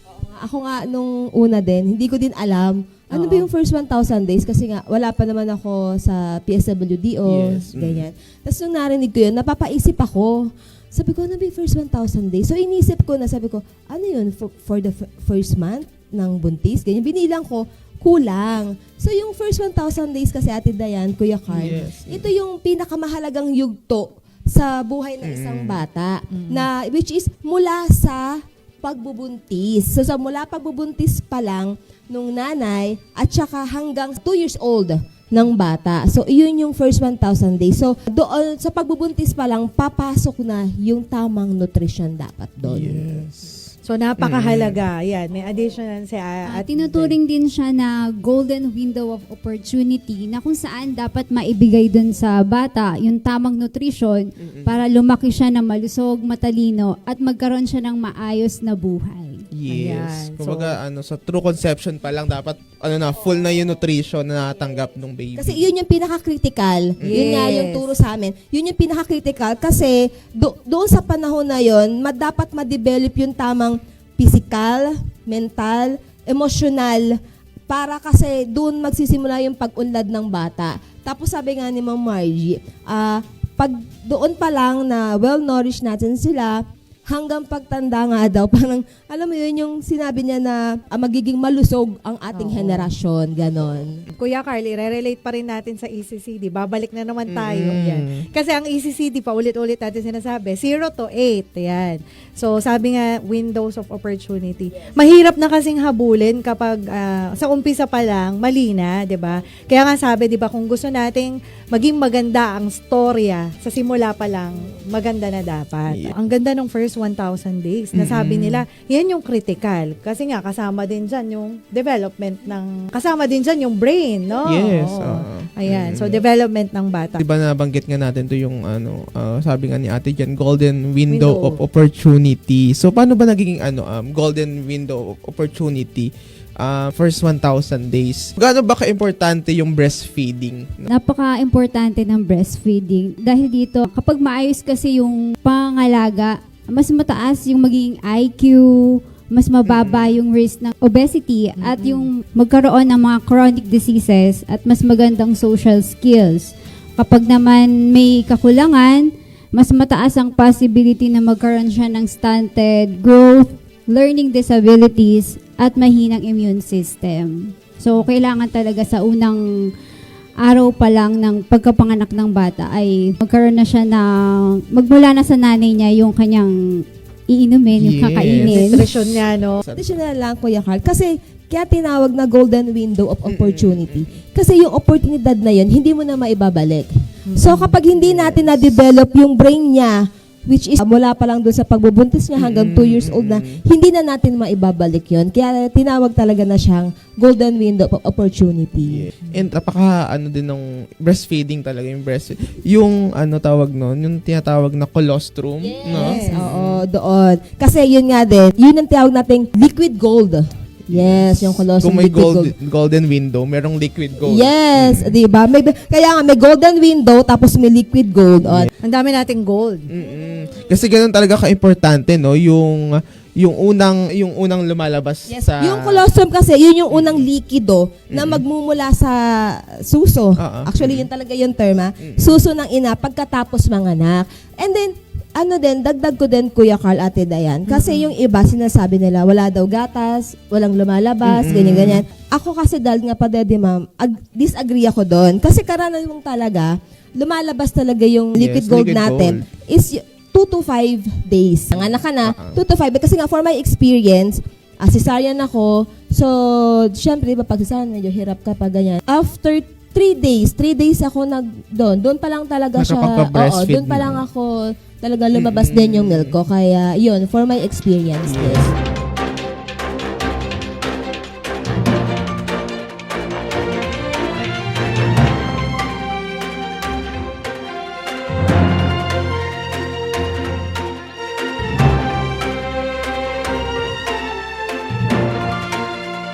Na po sa ating usapin ang isang mahalagang aspeto po ng safe motherhood, Doc. Ready na po tayo? Yan, sige po. Ang unang tanong po ng lahat sa ating mga nakatutok sa ating Facebook Live at mga taga-pakinig po natin, no? Ano nga po ba ang pagbubuntis? Bago ko po sagutin ang katanungan nyo, bigyan ko lang po kayo ng kaunting background about the Safe Motherhood Program ng ating Department of Health. Ano po ba ang National Safe Motherhood Program ng ating Department of Health? This aim to ensure that every Filipino woman, so ang bawat kababaihan, has the access to quality maternal and newborn health services, especially during pregnancy o sa pagbubuntis, sa panganganak, and of course, postpartum periods. So this program is part of the country's commitment to the Sustainable Development Goals and the Universal Healthcare or our RA 11223. So ang programa po ito ay maraming objectives. Unang-una is to reduce maternal and neonatal morbidity and mortality. So maiwasan ang mga komplikasyon o ang pagkamatay ng isang babae. To ensure that universal access to quality maternal, newborn, and child health services for every Filipino woman. So it also promotes facility-based deliveries attended by skilled health professionals and improve our emergency obstetrics and newborn care services. At higit sa lahat, mapalakas ang ating referral systems and the local health systems within our province of Bulacan. So, balik tayo sa unang katanungan mo nga. Apo. Ang una po nating tanong, ano po ba ang safe motherhood or yung ligtas na pagbubuntis po natin daw? So, unang-una, ano ba ang pagbubuntis? Apo. Okay, so, mahalaga na malaman natin kung ano ba ang isang pagbubuntis. So, ang pagbubuntis ay isang proseso kung saan ang isang fertilized egg ay nade-develop sa loob ng matres ng isang babae sa loob ng humigit-kumulang 9 na buwan. So, sa panahong ito, maraming pagbabagong pisikal at emotional ang nararanasan ng isang nagbubuntis. Bakit po mahalaga ang pinakaunang check-up na tinatawag? Okay.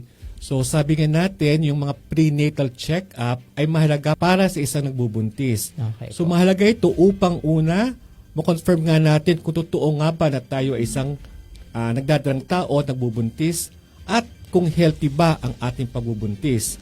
Makikita rin siyempre dito kung meron tayong mga early risk tulad ng anemia o mababang pula ng dugo, high blood pressure o tumataas sa ating blood ang presyon ng isang nagbubuntis or may isang infeksyon. At dito rin nagsisimula ang pag-inom ng ating mga prenatal check-up tulad ng folic acid at mga ferrous sulfate. So mahalaga na kailangan sa unang check-up ay magawa po natin ang mga ito. Ayun po. Saan po kaya maaaring magpa-check up ng prenatal check up po yung mga soon-to-be mommies po natin or yung isa pong nagdadalang tao po? So, ang Bulacan Medical Center at ating mga district hospital, may mga serbisyo para sa ating mga buntis at meron tayong mga rural health units or city health units kung saan sila ay nangangalaga ng mga babaeng buntis. Ayan po, Bulacan Medical Center po at ang ating mga district hospitals, open na open po sila sa pagpapa-check up po, no, ng prenatal check up po para po libre naman po ito po. Yes, no? libre po ito. Ano po ba ang low risk pregnancy at high risk pregnancy? Ano po ang pinagkaiba po nilang dalawa? Okay, so pag sinabi kasi nating low risk ang isang babae nagbubuntis, ang ibig sabihin nito ay normal o walang mga medical complications ang isang nagbubuntis. Pero kapag sinabi nating high risk ang isang babae nagbubuntis, ito ay may mga komplikasyon tulad ng diabetes o ang ibig sabihin nun, mataas ang sugar level ng ating dugo, may high blood pressure o alta presyon, edad na mas mababa pa sa 18 years old, yung tinatawag natin teenage pregnancy kasi they are prone to risk of complications in pregnancy. And of course, yung mga edad na mahigit sa 35, mga nagbubuntis na mga higit sa 5, at yung may mga history or may mga previous pregnancies na hindi nagtutuloy o yung tinatawag natin mga miscarriages or yung mga nag-preterm labor na hindi naaayon sa kanilang pagbubuntis.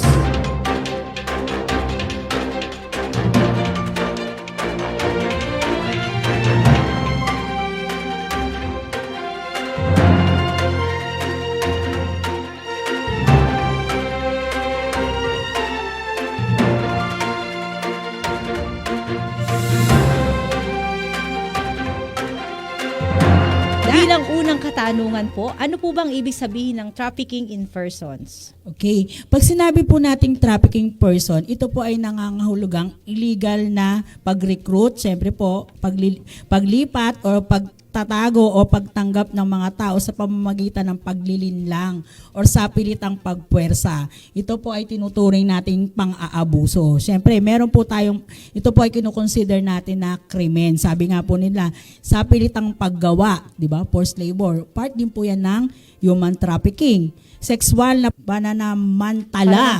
Yes. Sexual exploitation. Yan po. Part din po yan ng human trafficking. Pagkakakulong o sapilitang serbisyo, yung tinatawag po natin na pinipilit nating ipagawa yung isang bagay or gawin yung isang bagay ng labag sa kanyang kalooban. Siyempre, even yung pagbebenta ng mga organs, part din po yan ng human trafficking. Kasi ang nagiging kaalaman lang po ng karamihan na kapag sinabing human trafficking is about sexual, di ba? Sexual na pang-aabuso, hindi po. Meron po itong mga categorization, sabi ko nga po kanina, even yung forced labor, particularly even sa minor or sa mga legal age, part po yan ng human trafficking. And even po yung pagpapakasal ng sapilitan. Like for example po yung mga kababayan natin na parang para magkaroon siya ng mga pera, yung mga ganon, yung magkaroon po siya ng maraming income, ipapakasal po siya sa mga foreign nationals. So part din po yun ng human trafficking. Major Udal, for example po, foreigner. Yes. Tapos dito nangyari sa atin, pwede ba siyang kasuhan? Dito siya lilitisin or ibabalik siya dun sa kanyang Kung ang insidente po ay nangyari sa Pilipinas, dito po talaga kakasuhan yung ating suspect. Although foreign national siya, ang stand po ng PNP dyan, para wala rin po tayong malabag sa batas, particularly on human rights. Alam naman po natin yan. Kapag po tayo ay may mga kinasuhan na foreign national dito po sa atin sa Pilipinas, automatic po 'yun. Binibigyan po natin sila ng ng karapatan na malaman po ng kanilang bansa na may kaso siya dito. So, ang ginagawa po natin is meron po tayong mga liaison officer na nagbibigay po tayo ng report doon, no? Na sila po ay merong kinakaharap na kaso dito po sa bansang Pilipinas. Lahat po 'yan, kahit ano pong nationality, Yan po ang natin sa PNP. Binibigyan po natin sila ng kopya ng may reklamo po sila dito Pero sa hindi atin. muna po sila i-deport, i-hold lang muna po. Yes po, hindi po sila pwedeng i-deport Dito lang basta-basta. Kasi kung meron po silang kinakaharap na kaso dito sa atin sa Pilipinas, kailangan po harapin muna po nila yon bago po sila ma-deport. Di ba po may mga nangyayari na pinagkakasundo? Cover pa rin po ba yun ng TIP? Actually, meron na rin po ako na-encounter niyan. Naalala ko po nung nandoon ako somewhere in Norzagaray. Di ba meron po tayong mga dumagat dyan. So, meron po akong lecture doon about RA 7610, which is the Anti-Child Abuse Law.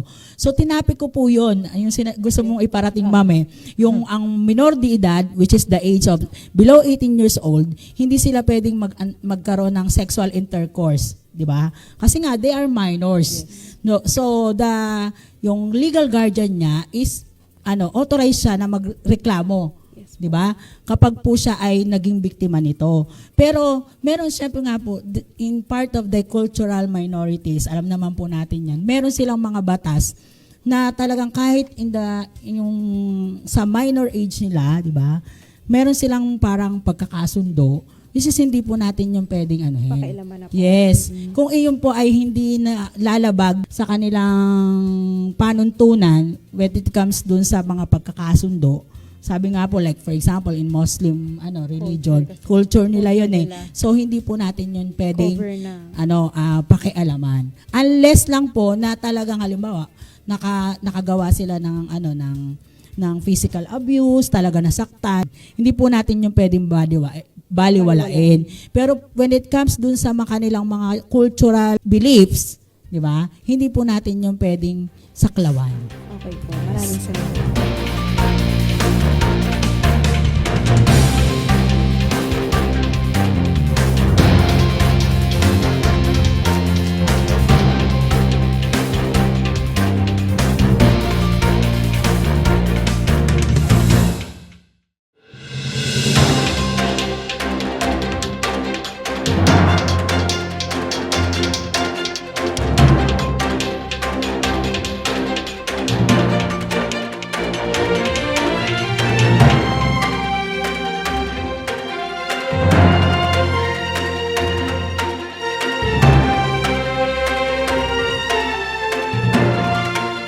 Diyan, yung loan amount. Pwede po kasi na kapag kumuha tayo sa expanded pambansang pabahay, there are cases na meron kasing kaukulang estate management fee. Kung ito'y mga condos, hindi naman pwedeng walang estate management fee yan. Kapag po pinatirhan na natin yan, dapat na-maintain yung building na yan. Okay. So, may kaukulang fees po yan Parang homeowners association nila. So, pwede pong i-tuck-in na rin nila sa pagkuha nila ng loan. Isama na nila doon sa price amount ng kinukuha nilang unit, condo unit. In addition to that, sa Pag-ibig, may kasamang insurance kasi yan for protection. No, yung sales redemption insurance or the mortgage redemption insurance. In case of death, in case of any accidents whatsoever, protected po yung ating borrower. So, ang mangyayari po dyan, we will call to the insurance, lalo na kapag in case of death, no? So, labas titulo na yan. Fully paid na yan. Si insurance na po ang sasagot yan. Determining loan naman po sa Pag-ibig PAN, titingnan lang naman po ang ating gross monthly income dyan. Of course, yung desired loan natin, wag lang lalagpas doon sa mga kaukulang maximum selling price. In addition to that, no equity required. Yes po. Pag pambansang pabahay, wala po sanang equity required. So, ibibigay ng kabuuan kay Pag-ibig PAN yan. Ang Pag-ibig PAN ang sasagot para po doon sa pangangailangan ng ating kababayan para makakuha ng affordable housing. 100% naman po nating i-compute yan Kung 850, 850 po yan. No equity required as much as possible po yan. Yan ang nasa batas po ng pambansang pabahay. Yan naman po yung interest or bagong interest po ng ating 4PH expanded housing loan po. Ang base po dyan sa nakikita natin screen, dati po kasi meron po kaming standard or most popular na interest rate na 6.25%. to 5%. Ngayon naman po sa bago naming circular, 3% na lang po ang interest natin per annum for the first 5 years. And kaukulan informasyon na po, meron din po tayong tinatawag na interest subsidy from our national government or DSUD po na 2%. Kung titignan po natin 3% and yung tulong po ng ating mga national government na 2%, ang babayaran na lang po ng ating mga beneficiaries ay naghahalagang 1% interest lang po. Dito po sa 4PH housing loan. Napakababa po at napakamura at affordable po. Kaya hinihikayat po namin ng mga nakikinig at na nanonood po sa ating Facebook Live na mag-avail na po dito sa 4PH housing loan para po ma-achieve po or ma-avail po natin ang ating pinapangarap na bahay sa murang halaga. Yan, sir. Okay, thank you, Sir 1% po, bali na lang, for the first 5 years, kung sakaling ma-avail din nyo sa national. Yes. And beyond 5 years, how much na po? Beyond 5 years po. I-reprise na lang. I-reprise. Kung ano man yung ano doon, no? Yung Natitira reflected. pa Opo. na babayaran po. Ayan. Ano yung applicable doon sa panahon na yun. Payment of loan amortization. Yan, sa pagbayad po ng ating loan amortization, naka-flash po sa screen natin ang mga sumusunod kung paano po natin siya babayaran. It's either to salary deduction po with employer agreement po, nag-auto-deduct debit po tayo with mga banks, and accredited collection po with our partner banks or postage checks. Aliman po dyan is welcome po sa pagbayad ng ating loan amortization kay Pag-ibig Fund po. Ang babayaran lang naman dito ng ating mga aplikante sa pambansang pabahay, of course, yung processing fee at appraisal fee ni Pag-ibig Fund, which is equivalent to 3,000. 3,000 only for kahit anong amount? Yes, ma'am. Opo, kahit anong amount yan. Basta upon application po, meron tayong non-refundable na 1,000. And the rest will be deducted to the loan proceeds. Yes. Ang ipinapakita po namin dito yung without association dues. Yes, Kung sakaling walang association dues at ang napili mo puntahang isa tiga Bulacan na subdivision, ayan, 850,000 na socialized housing ito. So nangangahulugan, meron ka pang opportunity na magdagdag pa ng home upgrade. Yan, pinagbibigyan pa po ng pambansang pabahay yan. Kung sakaling meron ka pang gustong ipagawa doon sa binibili mo, ayan, or baka gusto mong bumili ng mga home fixtures, so additional 50,000, ganyan. Pwede pong idagdag yan. And of course, kung merong insurance, no? Kasi dito sa pambansang babae, Ma'am Laura, may option ang ating mga borrowers. Pwedeng hindi sila magpa-cover ng insurance. Pero ano na po namin na magpa-insured na for their protection. Siyempre, yung budget ng tao ang pinag-uusapan dyan. Pwede mo na rin i-tuck in doon sa loan amount para hindi mo na bayaran ng monthly.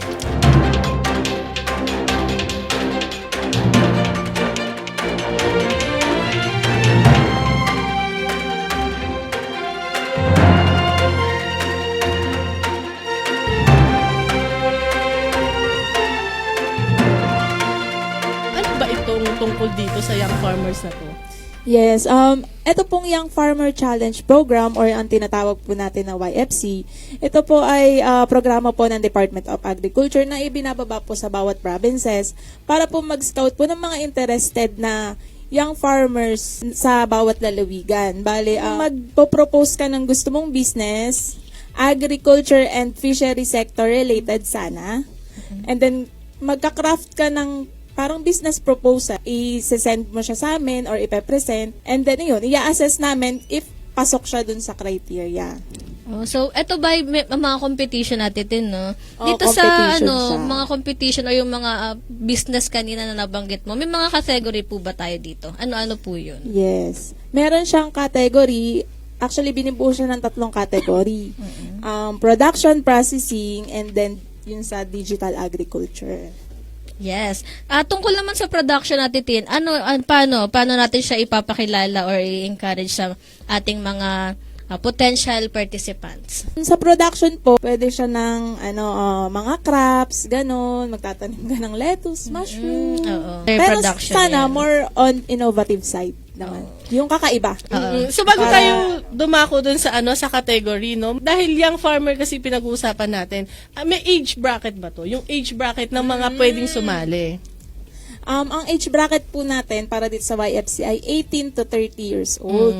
Meron ba itong kailangan requirement na anak ba siya dapat ng magsasaka or ng mangingisda or kahit na professional na siya, ganyan? Basta interested kayo sa agriculture and fishery, meron po kayong nasa isip nyo na parang business na related po sa sector na yon.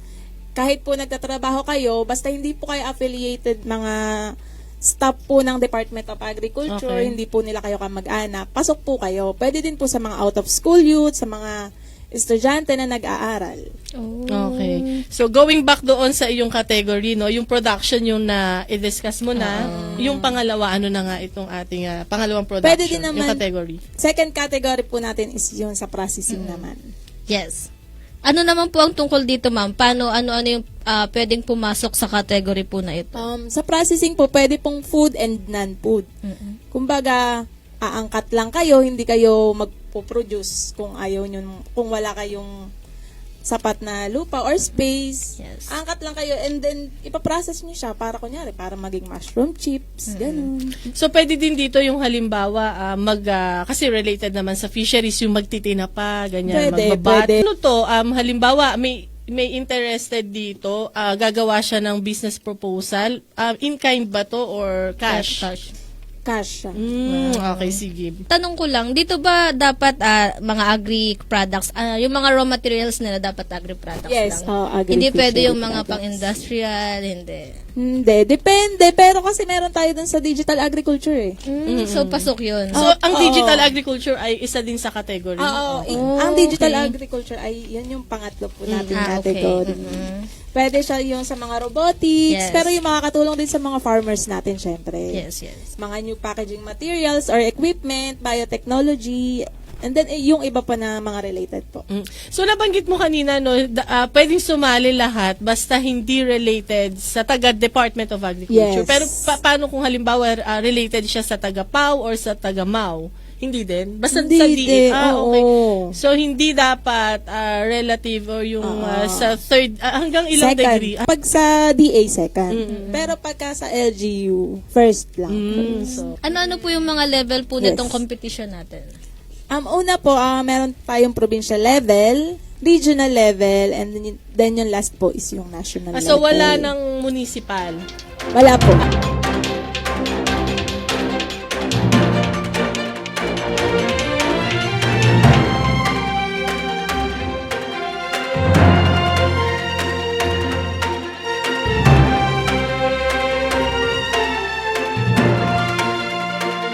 August 15, tama ang ating Foundation Day. Opo, August 15. Yung sinasabing araw ng pagkakatatag ng lalawigan na we are celebrating 447th year. Konti na lang. Magpa 500 na tayo, no? 450 pa pala susunod. 450. Malapit na. 3 years na lang. 450 malapit na tayo. Ang tagal na pala ng province of Bulacan. Paano na-determine yung August 15? Na Ayun, founding year natin, founding day. Apo. So, mahalaga po yung ating founding day kasi kumbaga sa isang tao, ito yung birthday, birthday natin. So, ito yung birthday ng ating lalawigan. So, paano nga ba na determine na August 15? Paano nga ba nalalaman yun, no? So, syempre iyan po ay dumaan sa mga komperensya, sa pag-aaral, pananaliksik ng mga historiador, ng mga may hilig sa pagtuklas ng ating kasaysayan. So, na-determine po nila yung date na August 15, 1578. 1578. So, yun po kasing August 15 ay ang kapistahan ng Nuestra Señora de la Asunción sa Bulacan, Bulacan. So, bago po pala siya noon. So, bago po naging lalawigan ang Bulacan, siya muna po ay isang bayan. So, kaya pareho ng pangalan yung Bulacan na munisipyo tsaka yung province of Bulacan. So, pero dati sila ang natin, 'di ba? Ang sentro. Opo, sila po ang kabisera ng lalawigan ng Bulacan. So, nung dumating po ang mga paring Agustino noong 1572 sa bayan ng ngayon ay Bulacan with a K, Ayun, wag po kayo malilito mga kabayan.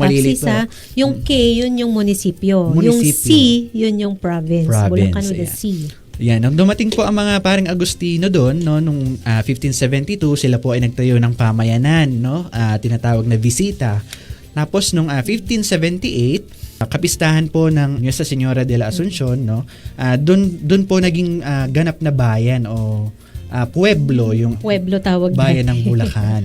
Opo. So, yung mga ating po mga historiador, pinapalagay na sa panahong iyon, doon natatag, no? Doon nagkaroon ng unang kaisipan na Bulacan, mayroong Bulacan. Kalaunan, ito ay lumawig, no? Yung teritoryo at kaya nga po tayo nagkaroon ng terminong lalawigan, lumawig. Lumawig. Doon pala siya Lumawak. galing. Opo.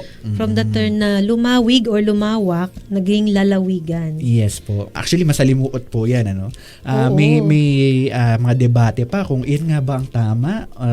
May iba bang available na date na pwede. Pero iyan po sa ngayon ang ating Foundation Day. O dati kasi wala yung logo natin sa Kapitolyo, wala naman siyang year sa taas nun no? Pero ngayon nilagay na nila yung 1578 doon sa ating seal ng province. Kanina natanong ko tinanong ko talaga kung nasa subject pa ba sa mga paaralan yung history. Kasi ang dami nating napapanood or nakikita ngayon na parang kulang na yung kaalaman ng ating mga kabataan sa history. Kaya siguro yung ating tema nakatutok talaga sa kabataan. Ano? So, kamusta naman ang mga kabataan Bulakenyo? Sa tingin mo, sa observation nyo, o baka may data kayo, ano ba ang kanilang kaalaman sa history? Meron pa bang interesado? Sa akin pong obserbasyon, meron namang interesado pero nakakalungkot, pero tawag dito, mas marami yata yung wala ng interes.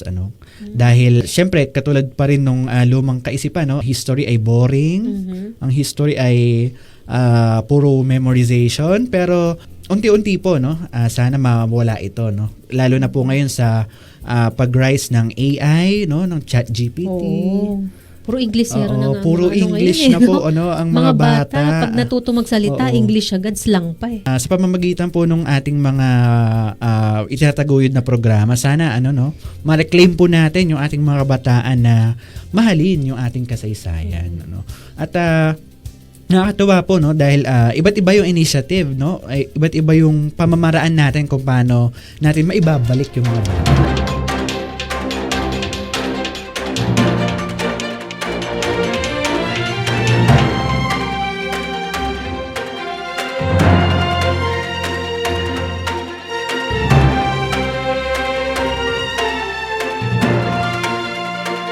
Ano nga po ba ang tuberculosis para po sa kaalaman ng ating mga kababayan? Para sa kaalaman ng ating mga kababayan, ang tuberculosis po ay isang halimbawa ng infectious disease. Ibig sabihin po ng infectious, ito po ay nakakahawa. So nakakahawa po siya mula sa mga taong may sakit na tuberculosis. Ito po ay airborne. Ang ibig sabihin po ng airborne, ito po ay nakukuha sa hangin. Halimbawa po, ang isang taong may tuberculosis ay umubo, bumahing o nagsalita, ang kanyang problema ay nagdadala ng bakterya na pwede pong malanghap ng mga taong mga susceptible. Ibig sabihin na yung mga taong mahihina ang resistensya. At kapag ito'y nalanghap ng isang taong mahina ang resistensya, so ang bakterya po na ito, ang Mycobacterium tuberculosis, ay pwedeng dumiretso sa baga kung saan nangyari na ang sakit na tuberculosis. Pangunahin na po din yung mga bata, yung mga matatanda, tsaka yung tinatawag po nating immunocompromise. Ano po yung mga immunocompromise? Yung mga may sakit na HIV. Yan. At ngunit hindi nangangalahugan na hindi kahit ikaw ay malusog o hindi ka nakakabilang kasi kasama po sa mga risk factor yung kabilang sa mga may hirap, ganyan, sa mga crowded places. Yan po yung mga karaniwang nahawa sa TB. Pero di ibig sabihin na hindi ka galing doon sa grupo na yon ay hindi ka mahawa. So, meron pa rin pagkakataon na maaring ikaw ay mahawa, lalo na kung bumagsak ang iyong panlaban sa mga bakterya nagdudulot ng TB. Yeah. At maging sir, yung mga may kasama din na may TB. Mayroong TB sa bahay. Kaya mahalaga nga sa tinatawag nating contact tracing, isinasama sa gamutan o pag-i-screen yung mga kasama sa bahay ng mga taong may TB. Sana po maintindihan din ng ibang kababayan natin na kailangan po ng pagtutulungan. Lalo po kung may kasama ka po sa bahay na na-diagnose ng tuberculosis. Yun din pong ating mga kalalakihan na 40 years old pataas na naninigarilyo po, no? At umiinom ng alak. Lalo po yan, paninigarilyo, umiinom ng alak. Although hindi po diretsong ang paninigarilyo at pag-inom ng alak ay mahahawa ka ng tuberculosis. Ibig sabihin po niyan, kapag po tayo ay naninigarilyo, humihina po ang ating resistensya, humihina ang ating immune system na panlaban sa bakterya ng TB.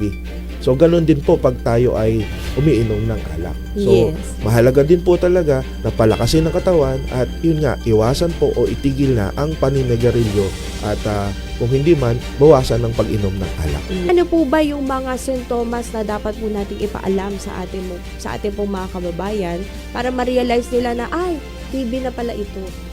Dahil po ang TB ay isang respiratory disease, ibig sabihin po, pangunahin dyan ay ubo.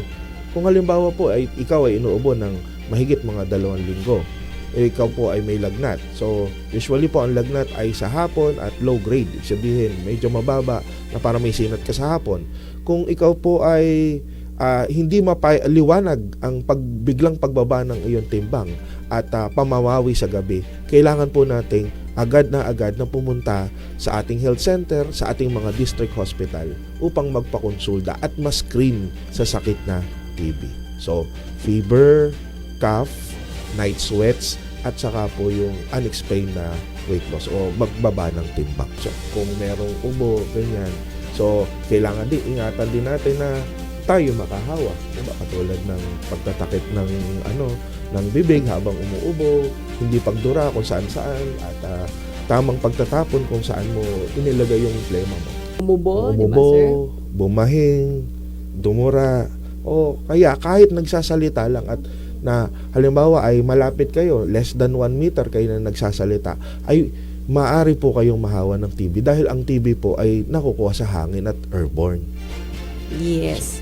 Ngunit, siyempre, kung madali ka pong kapitan, kung ulit-ulit po natin, mahina ang iyong resistensya.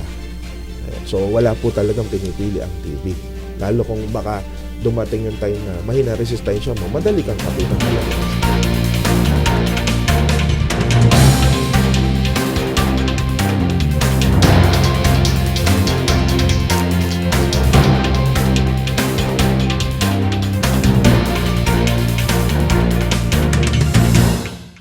Wala kayo nyo, panibagong episode na naman po ang ating pinagsaluhan. Ang mga tampok nating balita ay nagsilbing daan upang maipabot natin sa ating mga mamamayan ang ating pagkapahalaga sa lahat ng sektor na bumubuo po sa ating lalawigan. Tayo po ay magsama-sama at magtulong-tulong para sa kaginawahan ng bawat pamilyang Bulakenyo. Patuloy po nating mahalin at tangkilikin ang sarili natin. At dito na po nagtatapos ang ating programa. Sana'y patuloy niyong suportahan at subaybayan ang Galing Bulacan. Kung meron po kayong nais ibahaging kwento o feedback, ipalo lamang po kami sa aming mga social media pages. Ito po niyong lingkod, Governor Daniel Fernando. Ano po, huwag maging dayuhan sa sariling bayan. Tuklasin ang ganda, ang galing ng ating lalawigan.